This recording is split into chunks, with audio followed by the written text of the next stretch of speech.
Hello అండి. It's Saturday peaceful morning routine. ఈరోజు వచ్చేసి పిల్లలకు స్కూల్ అయితే లేదండి. బట్ పెద్ద పాపకైతే ఆన్‌లైన్ క్లాస్ అయితే ఉంది. అందుకని చెప్పేసి తను ఫోన్‌లో ఆన్‌లైన్ క్లాస్ పెట్టిచ్చేసి తనైతే అటెండ్ అవుతూ ఉంది.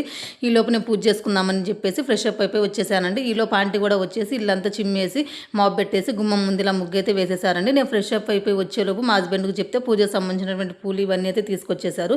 నేను రెగ్యులర్‌గా చేసుకునేటువంటి డైలీ పూజ కంటే కూడా ఈ సాటర్డే, మండే, ఫ్రైడే కొంచెం స్పెషల్‌గా అయితే చేసుకుంటూ ఉంటాను.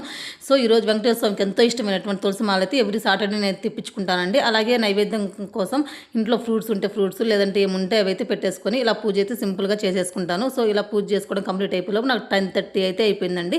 ఇంకా ఈలోపు పిల్లలు కూడా ఫ్రెష్ అయిపోయి బ్రష్ అది వేసేసుకొని రెడీగా ఉన్నారు బ్రేక్ఫాస్ట్ కోసం. ఈరోజు బ్రేక్ఫాస్ట్లోకి పెసర పొంగనాలు అయితే వేస్తూ ఉన్నానండి. ఒక్కసారి మిక్సీ వేసేసి కొంచెం పసుపు, సాల్ట్, అలాగే ఆనియన్స్, కొత్తిమీర, పచ్చిమిర్చి వేసేసి అన్ని మిక్సీ వేసుకొని ఇలా పొంగనాలాగా వేసేసుకోవడమే. మీ దగ్గర ఉంటే ఇందులో క్యారెట్ కూడా తురిమి వేసేసుకొని చాలా బాగుంటుంది. నా దగ్గర అయితే లేదండి. ఈరోజు సాటర్డే కదా, మార్కెట్కి వెళ్ళాలి. ఇంతకుముందు లాస్ట్ వీక్ తెచ్చినవి అయిపోయినాయి.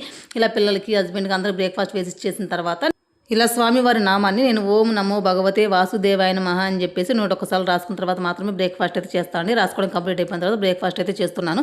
ఇంకా ఆఫ్టర్ ఎలాంటి లంచ్ అయితే తిన్నాను. ఈవినింగ్ కూడా మళ్ళీ బ్రేక్ఫాస్ట్ అయితే చేస్తానండి. వీడియో ప్లీజ్ ఒక లైక్ చేసి సబ్స్క్రైబ్ చేసుకొని సపోర్ట్